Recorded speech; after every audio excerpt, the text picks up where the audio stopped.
Bonjour, c'est un plaisir de vous retrouver dans cette énième vidéo, on va dire, de cette série qui est consacrée aux jeunes en particulier. Je dis énième parce que finalement on était parti pour une petite série et vu l'intérêt que vous manifestez, eh bien, on va aller en profondeur, on va envisager encore pas mal de choses autour du jeune. Ça me motive aussi énormément, ça me concerne aussi énormément, donc j'avance avec vous et c'est très très motivant. La dernière fois, la dernière vidéo que j'ai diffusée, c'était une vidéo qui a été très plébiscitée sur les femmes et les jeunes. Et on a essayé de voir au travers des différentes étapes de la vie de la femme un petit peu comment le jeune pouvait aider et de comprendre un petit peu qu'est-ce qui pouvait se passer au niveau physiologique. Il y a beaucoup de personnes qui sont revenues vers moi en me disant « Et la ménopause ?» Vous inquiétez pas, j'ai prévu de consacrer une vidéo exclusivement à la ménopause et l'andropause. Et qu'est-ce que le jeune peut pour la ménopause et l'andropause? Qu'est-ce qu'une réforme du mode de vie globalement? Le jeune étant emblématique de cette réforme du mode de vie, qu'est-ce que ça pouvait apporter et qu'est-ce que ça pouvait vous permettre de gagner pour minimiser les effets symptomatiques qu'on appelle la ménopause et l'andropause? Avant ça, j'ai eu envie de faire un retour sur quelque chose que j'ai un petit peu passé rapidement dans la précédente vidéo, c'est le syndrome des ovaires polykystiques. Parce qu'il y a eu beaucoup de retours par rapport à ça, ça concerne énormément de femmes et il y a eu beaucoup de questions. Donc j'ai eu envie d'approfondir ça et de le traiter en même temps que quelque chose sur lequel j'avais peu parlé encore jusqu'à présent, l'endométriose. Syndrome des ovaires polykystiques, endométriose, on va voir ce qu'il y a de commun entre les deux et on va voir surtout comment la réforme de l'hygiène de vie, le jeûne, peut amener à avoir une disparition complète des symptômes puisque c'est ce que l'on vise. Et je vous le rappelle, pour mémoire, dans ces vidéos, on considère le symptôme non pas comme un problème, mais comme un indicateur. Vous savez, c'est l'image que je prends toujours, c'est tu viens d'acheter une voiture neuve, tu es en train de rouler, d'un seul coup, tu as un voyant qui s'allume sur ton tableau de bord. Le voyant, il ne te demande pas que tu l'exploses avec un marteau, simplement, le voyant, il t'indique quelque chose. Ce voyant, il t'indique qu'il y a quelque chose en amont qui n'est pas réglé, quelque chose qui n'est pas en conformité avec les conditions normales d'utilisation. À l'échelle de ton corps, c'est exactement la même chose. Tous les symptômes qui apparaissent sont des signaux qui t'indiquent que la capacité de ton corps commence à être dépassée. Et d'ailleurs, le signal au début, c'est un peu comme quand tu oublies de mettre ta ceinture. Au début, il va sonner tranquillement, bip, bip, bip. Et puis, si tu veux toujours pas l'entendre, il va sonner de plus en plus fort, de plus en plus fort, de plus en plus fort. L'expression symptomatique va être de plus en plus importante. Et c'est pour ça que je vous propose chaque fois de considérer un symptôme au travers d'une certaine forme d'enquête. C'est-à-dire, qu'est-ce que veut nous dire ce symptôme? Qu'est-ce que nous indique ce symptôme? Vers quoi il pointe? Et donc, pour pouvoir agir, il faut d'abord comprendre. Donc, on va essayer de comprendre qu'est-ce qui se cache derrière ce syndrome des ovaires polykystiques et derrière ce phénomène, cette manifestation symptomatique qu'on appelle l'endométriose. Une fois qu'on aura compris, on pourra agir et on pourra reprendre notre responsabilité par rapport au choix que l'on fait. Ça vous va, on démarre. Syndrome des ovaires polykystiques, ça se traduit comment? Alors la manifestation symptomatique, et avant même d'aller voir au niveau de l'ovaire qu'est-ce qui se passe, la manifestation symptomatique c'est souvent des retards de règles, irrégularité des règles, acné, prise de poids, qu'est-ce qu'on a? On a des plaques noires qui peuvent apparaître au niveau de la peau, infertilité généralement, hirsutisme, ça veut dire que ce sont des femmes qui commencent à avoir une pilosité qui se développe fortement, on va dire, voire énormément. Tout ça, tous ces petits noms-là, ça me renvoie quand même à un gros désordre qui se passe au niveau hormonal, globalement. Parce que acné, désordre hormonal, ça c'est connu de longue date. Infertilité, on n'en parle pas. Règles irrégulières, là aussi, les règles étant complètement gouvernées par le système hormonal endocrinien, on parle d'irrégularité.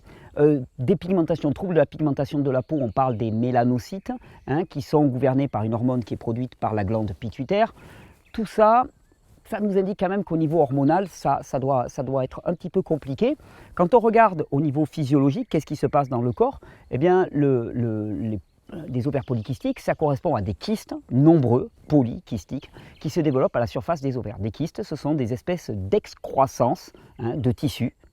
Excroissance de tissus, notez-le bien parce qu'on va en reparler tout à l'heure, excroissance de tissus qui se développent et qui sont remplis d'un liquide qu'on appelle la lymphe. Et qu'est-ce que c'est? Alors automatiquement, petite question, qu'est-ce que c'est que la lymphe?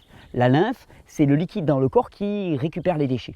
Dans votre corps, en permanence, tout le temps, le fonctionnement cellulaire, le métabolisme cellulaire produit des déchets. Ces déchets sont recueillis par un liquide épais, plutôt blanc, visqueux, que vous voyez apparaître quand vous vous égratignez. Avant de voir du sang, vous voyez de la lymphe. Hein, et ce liquide-là, il recueille les déchets. Les déchets sont recueillis dans la lymphe et ils sont traités littéralement par des micro-centrales d'épuration, on va dire, qu'on appelle des ganglions lymphatiques. Alors j'appelle ça petite station d'épuration parce que c'est le terme qui peut-être vous parlera le mieux. Hein, ces ganglions lymphatiques hein, qui sont remplis de bactéries, de champignons et qui sont là pour littéralement digérer les déchets, les transformer de manière à ce qu'ensuite les déchets puissent être évacués hein, par ce qu'on appelle les émonctoires, les reins, le côlon, les poumons et la peau. Hein. Ça c'est le trajet normal des toxines, ça tombe bien, le système lymphatique est là pour recueillir ces déchets. On parle d'ovaires polykystiques. Quand est-ce que les kystes se développent? Donc les kystes, je vous rappelle, tout à l'heure quand on regarde dans un kyste, c'est rempli d'une lymphe épaisse, malodorante, c'est ce qu'on appelle souvent du pus. On dit « ah, t'as du pus ». Mais qu'est-ce que c'est que le pus? C'est un liquide épais, blanc, visqueux, hein, qui est rempli de micro-organismes et de matière en décomposition. Et oui, réellement, on a du mal à considérer qu'on puisse avoir des parties de notre corps qui sont en décomposition. Pourtant, c'est la réalité. Quand tu sens l'odeur de ce qu'on appelle le pus, ça pue, littéralement, ça pue, ça sent la matière en putréfaction. Eh bien parce que là-dedans, il y a une énorme activité microbienne et bactérienne qui sont en train de digérer, de décomposer les déchets. Donc obligatoirement, qu'est-ce que ça nous dit si on voit apparaître des kystes en grande quantité autour des ovaires? Ça nous dit que le système lymphatique a eu besoin, d'une certaine manière, de développer des zones supplémentaires, un peu comme des extensions, hein, c'est des extensions qu'on va rajouter au système lymphatique pour lui permettre de traiter les déchets comme il se doit. Donc ça nous parle automatiquement de trop grande quantité de déchets par rapport à la capacité du système à les traiter. Voyez vraiment comme ça, le kyste c'est une espèce de station d'épuration supplémentaire que le corps suscite, parce qu'il faut bien comprendre que tout ça, ça ne vient pas de façon aléatoire, c'est suscité par le corps. Et générer des tissus, une excroissance comme les kystes, ça demande de l'énergie. La vie ne va pas investir de l'énergie dans quelque chose qui ne sert à rien. Et c'est d'ailleurs la grosse différence entre le modèle que je vous propose et le modèle classique. Le modèle que je vous propose, que j'appelle le modèle du corps intelligent, le modèle du corps parfait, le modèle de la vie intelligente, stipule que finalement aucune réaction symptomatique à l'échelle du corps n'est faite en vain. Elle répond toujours à une seule et même finalité, respecter et permettre autant que se peut que le corps reste fonctionnel. Alors ça a un coût. Ces kystes ont un coût. Ils ont quelque part dans la balance, hein, il y a un prix à payer. On est d'accord. Mais c'est quand même une réaction physiologique normale d'adaptation à une situation qui n'est pas normale. Ça, c'est l'école du corps parfait. Puis à côté, tu as l'école du corps con qui te dit, il y a des kystes, ça vient, on ne sait pas trop où, il faut les virer, on ouvre, on te vire les kystes et les ovaires et on n'en parle plus. Sauf que sans ovaires, ça marche beaucoup moins bien, tu t'en doutes, étant donné que les ovaires sont vraiment le siège de la production de l'essentiel des oestrogènes, de la progestérone, hormone essentielle au fonctionnement d'une femme. Hein, donc globalement, ça ne va pas marcher. Ça, c'est l'école du corps con qui dit, il y a des kystes qui se développent, les ovaires ils délirent, on les vire, hein, ça leur fera les pieds, puis on n'en parle plus. L'école du corps intelligent, telle que je vous le propose, elle voit une finalité à toute chose. Elle dit, ça correspond à une adaptation. Donc, premièrement, les ovaires polykystiques, l'apparition des kystes comme un symptôme, une manifestation symptomatique d'une surcharge du système lymphatique. Et je vous dis surcharge du système lymphatique par les déchets. Alors vous allez me dire, mais quels déchets? Simplement, au quotidien, tes cellules fonctionnent, elles produisent des déchets. On est d'accord que si le rythme de fonctionnement de ton organisme est supérieur à la normale, c'est-à-dire que tu es en stress permanent, stress égale catabolisme, catabolisme veut dire que tu consommes tes ressources à très grande vitesse, mais tu produis aussi beaucoup de déchets. Hein, tu consommes, tu produis des déchets. Tu consommes, tu produis des déchets. Alors catabolisme lié au rythme de vie qu'on peut avoir, on a plein de trucs, plein de téléphones portables dans la poche, on est très fiers de nous, on a le monde à nos pieds si on veut, sauf que ça turbine à toute vitesse et que le corps n'y suit pas. La quantité de déchets produite est importante. Si tu rajoutes à ça une alimentation remplie de produits toxiques, pesticides, fongicides, additifs alimentaires, en veux-tu, en voilà. Si tu rajoutes à ça des conflits avec les personnes qui t'entourent, avec ton entourage, hein, donc augmentation du niveau de stress, tu te retrouves avec une production endogène et une arrivée exogène, donc de l'extérieur de déchets, qui est bien supérieure à ce que le corps peut traiter. Et le système lymphatique, il commence à s'engorger. Là, le kyste est une manifestation, est une adaptation du corps à cette situation. Donc premièrement, le kyste comme saturation du système lymphatique. On peut le voir aussi d'une autre façon, le kyste. Et tout, l'un ne va pas s'opposer à l'autre, c'est plutôt un ensemble, un tableau d'ensemble que je vais vous proposer. Eh bien, je vous en ai parlé dans la précédente vidéo. S'il y a kyste, ça veut dire qu'il y a croissance de tissu. Pour qu'il y ait croissance de tissu, il va falloir qu'il y ait des facteurs de croissance de tissu.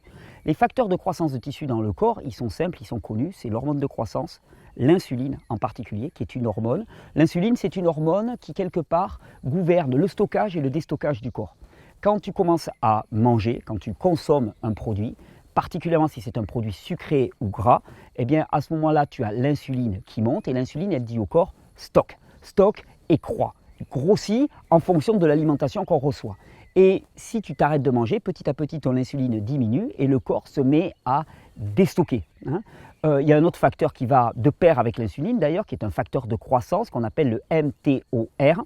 J'en ai déjà parlé dans la précédente vidéo, qui lui évolue aussi de la même manière. Si vous regardez un petit peu la littérature scientifique, oula, ça, on va toucher un peu à la balance des blancs là, parce que c'est moyen. Hop, excusez-moi, je vous le fais en live. Il y a le soleil qui se lève. Non, on va foncer un petit peu. Voilà. Si vous regardez un petit peu la littérature scientifique, vous vous rendez compte que le syndrome des ovaires polykystiques est toujours corrélé à une haute résistance à l'insuline. Alors, corrélation ne veut pas dire causalité, on est d'accord. Souvent, il y a ce biais cognitif qui fait qu'on voit deux phénomènes dans le corps et on dit l'un cause l'autre. Non, non, on a les deux en même temps. Par contre, on voit que très souvent dans le syndrome des ovaires polykystiques, on a une très forte résistance à l'insuline. D'ailleurs, je ne vais pas vous faire de cachotterie, on voit une très forte résistance à l'insuline dans la plupart des grandes maladies de notre époque. Le cancer, les maladies neurodégénératives, on a toujours une très forte résistance à l'insuline. L'insuline, c'est l'hormone du stockage. C'est l'hormone qui est déclenchée quand on mange. Et je vous ai dit, je vous l'ai expliqué la dernière fois, il ne peut pas y avoir de résistance à l'insuline s'il n'y a pas eu préalablement des hauts niveaux d'insuline. Là, on se rend compte que quand le corps est exposé à des quantités d'hormones élevées pendant un temps long, au bout d'un moment, on a une désensibilisation des récepteurs et on a une résistance à cette hormone qui s'opère. C'est un peu comme si tu avais un bruit intense dans tes oreilles très longtemps et tu as ton nerf auditif qui diminue sa sensibilité parce qu'il n'en peut plus. Mais là, c'est exactement la même chose. Donc, qui dit résistance à l'insuline dit haut niveau d'insuline préalablement. Quand est-ce que l'insuline croît? L'insuline croît quand on mange. Et ça témoigne du premier travers de notre époque, c'est qu'on mange trop souvent, tout le temps, des produits chargés de sucre et de protéines qui amènent à une réponse insulinémique maximale. Les produits qui sont plus gras amènent à une moindre réponse insulinémique. Oui, mais depuis les années 70-80, on t'a dit le gras c'est caca, il ne faut pas en manger, ça te rend gros, avec une démonstration mathématique fulgurante qui te dit le gras te rend gras. Alors bon, facile à battre en brèche, parce que ce n'est pas en buvant du jus de betterave que tu vas devenir violet, ou du jus de carotte que tu vas devenir orange. Donc dire le gras te rend gras, c'est pipeau. En termes de démonstration mathématique, c'est juste le niveau Picsou Magazine, on est d'accord. Mais on a cette espèce de lavage de cerveau qui s'est fait autour des produits gras, donc il ne faut pas manger du gras. Donc qu'est-ce qu'on se retrouve à manger? Du sucre et des protéines. Les sucres et les protéines, maximum de réponse insulinémique. En plus, on a de la nourriture tout le temps, à disposition tout le temps, on peut manger tout le temps. Chaque fois que tu manges, tu as un pic d'insuline. Le fait que tu aies des pics d'insuline permanents fait que, tu as ce facteur de croissance dans le corps qui est en permanence et ça fait de la croissance. Oui, mais de la croissance dans quel sens? Je vous l'avais expliqué la dernière fois. Jusque pendant l'adolescence, enfance et adolescence, il y a une nécessité de croissance réelle, croissance verticale. Le corps se développe. Avoir des facteurs de croissance élevés est plutôt bienvenu. À l'âge adulte, il n'y a plus de croissance. Hormis pour ceux qui font de la musculation et qui ont réellement un besoin de croissance, il n'y a plus de besoin de croissance ou ils sont minimes. Le fait d'avoir des facteurs de croissance élevés à l'âge adulte amène automatiquement à une croissance non pas en verticale mais en horizontale. Tu grossis, tu te développes, l'insuline, des hauts niveaux d'insuline favorisent le stockage, tu grossis énormément et ça participe aussi à des excroissances, à des croissances à l'intérieur du corps. Vous verrez, on en reparlera quand on parlera de l'endométriose, croissance de tissus à l'extérieur de la zone où il devrait se croître. Croissance de kystes, croissance de tumeurs. Quand tu regardes la croissance des tumeurs cancéreuses, tu vois toujours que c'est corrélé à un haut niveau d'insuline, une forte résistance à l'insuline, un haut niveau de mTOR, un haut niveau d'hormones de croissance, ça explose. Parce qu'on a une alimentation qui stimule la croissance, parce qu'on mange tout le temps trop sucré. Et ça ne marche pas.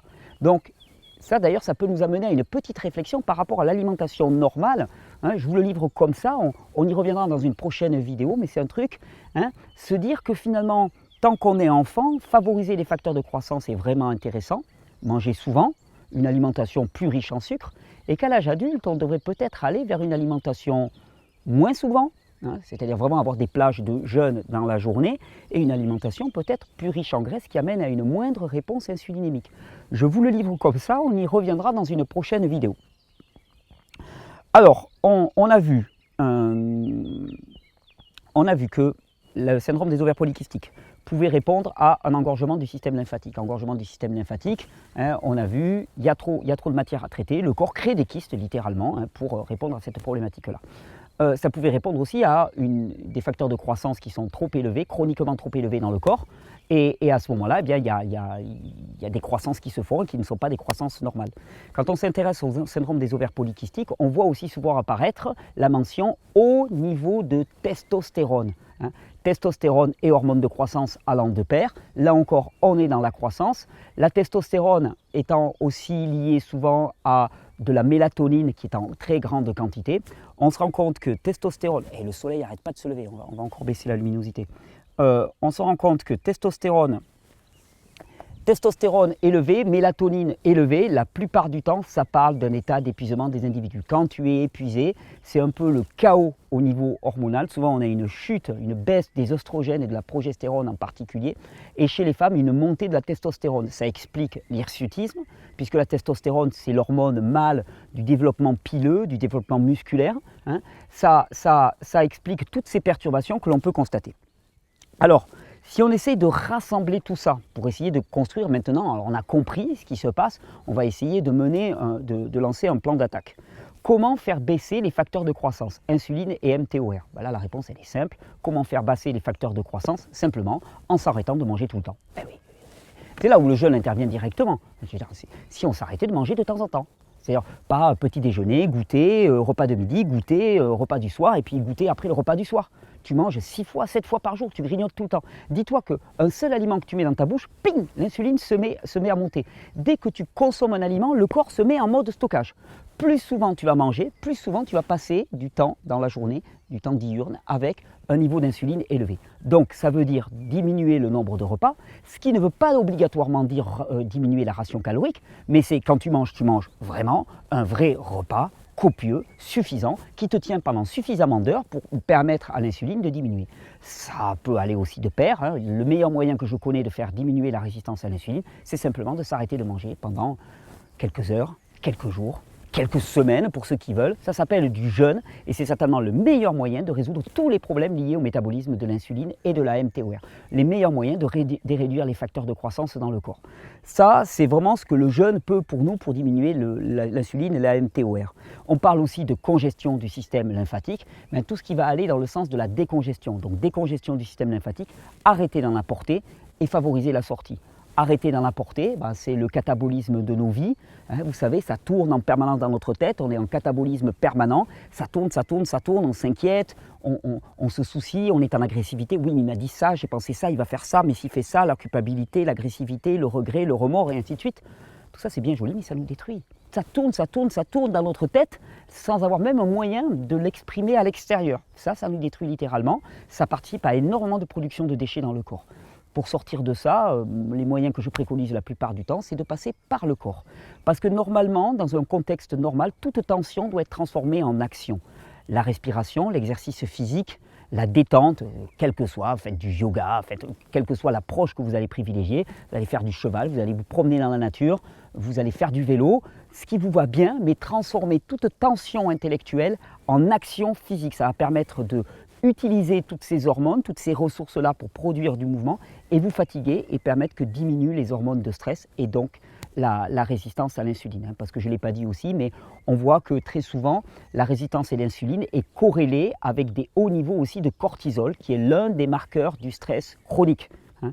Donc, au niveau d'insuline, résistance à l'insuline, cortisol, stress, épuisement, parce que si tu as du stress chronique, au bout d'un moment tu vas en arriver à l'épuisement, tout ça, ça forme un tableau d'ensemble.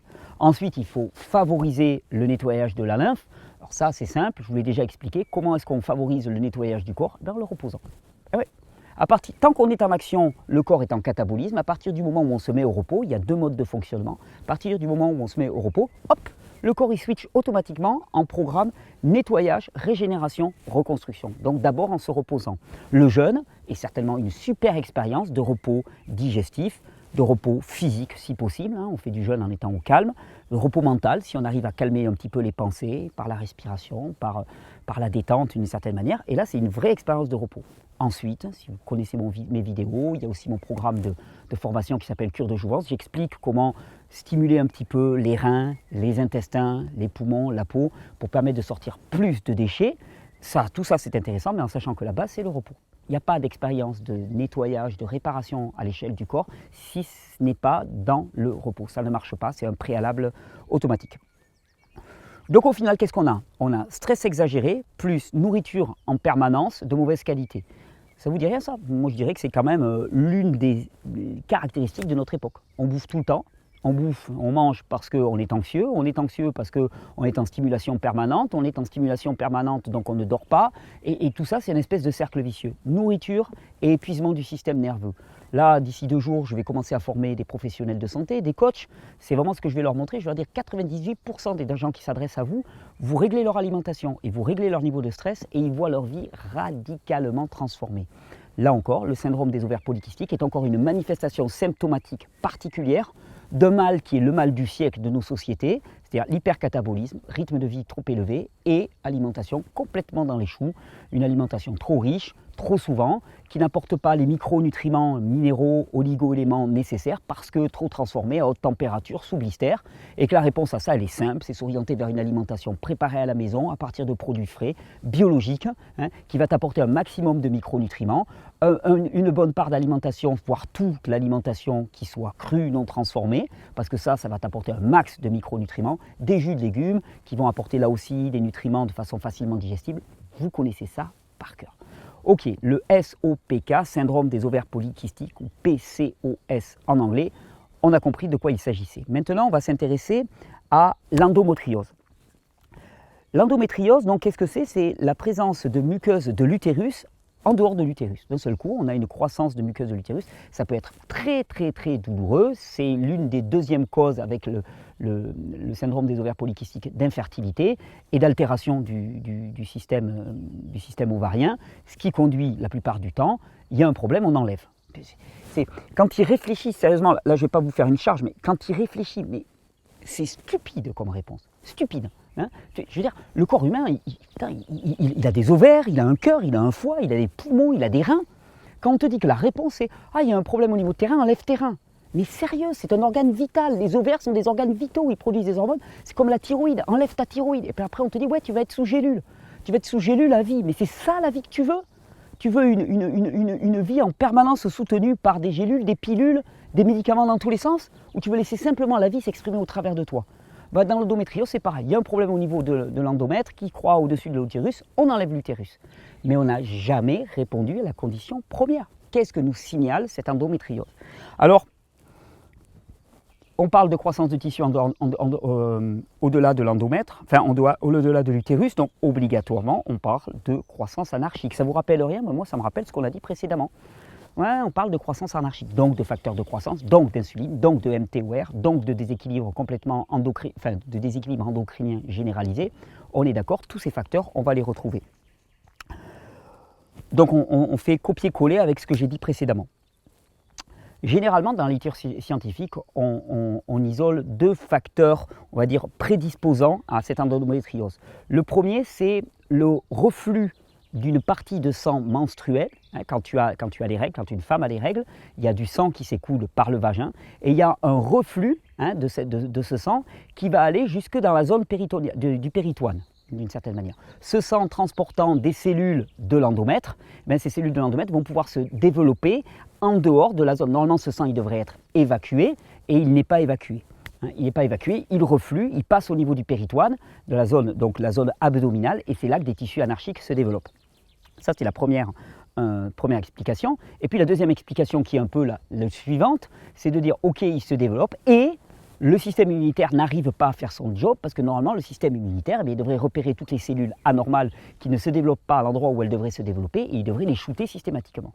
Donc on a une immunodéficience, ou en tout cas une immunoparesse d'une certaine manière, et on a un reflux de sang menstruel dans une zone où il ne devrait pas refluer. Donc, 3 questions. Pourquoi est-ce qu'il y a tant de sang à évacuer? Parce qu'on te dit il y a beaucoup trop de sang à évacuer, donc il y en a une partie qui reflue. Pourquoi est-ce qu'il y a tant de sang à évacuer?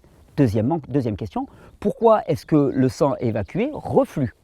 Troisième question, pourquoi est-ce que le système immunitaire ne fait pas son job et n'élimine pas les cellules anormales? Et quatrième question, pourquoi ça prolifère tant?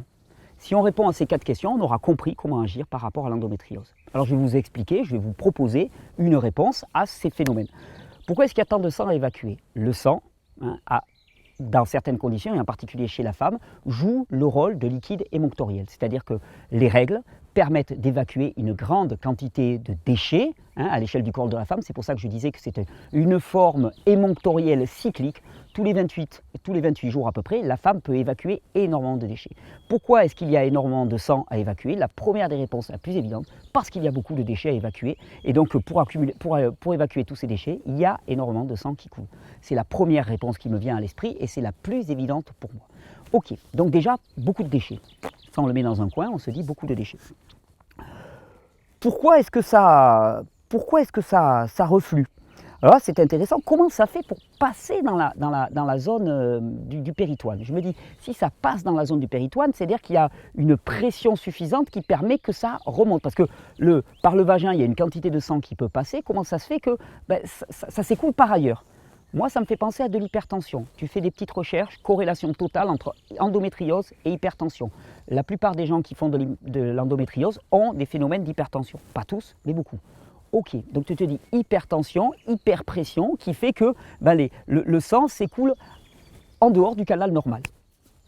Alors moi je me dis hypertension, mais pour que ça passe à l'intérieur, il faudrait autre chose, il faudrait même que les canaux, les vaisseaux sanguins par lesquels ça passe, eh bien il faudrait qu'ils soient affaiblis et qu'il y ait des formes d'anévrisme d'une certaine manière. Un anévrisme, c'est un affaiblissement des parois d'un tissu, et ce qui fait que le fluide peut passer au travers. Est-ce qu'il y a une corrélation entre anévrisme et endométriose? Bingo! Je vous mets une étude, pling, pling, pling. Encore une fois, on voit une corrélation entre anévrisme et endométriose.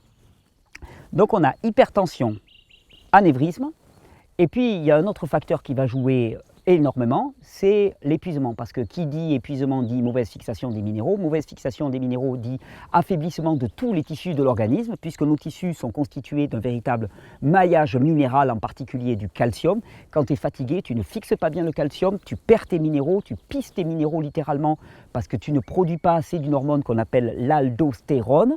L'aldostérone qui est censée retenir les minéraux à l'échelle du corps, déminéralisation.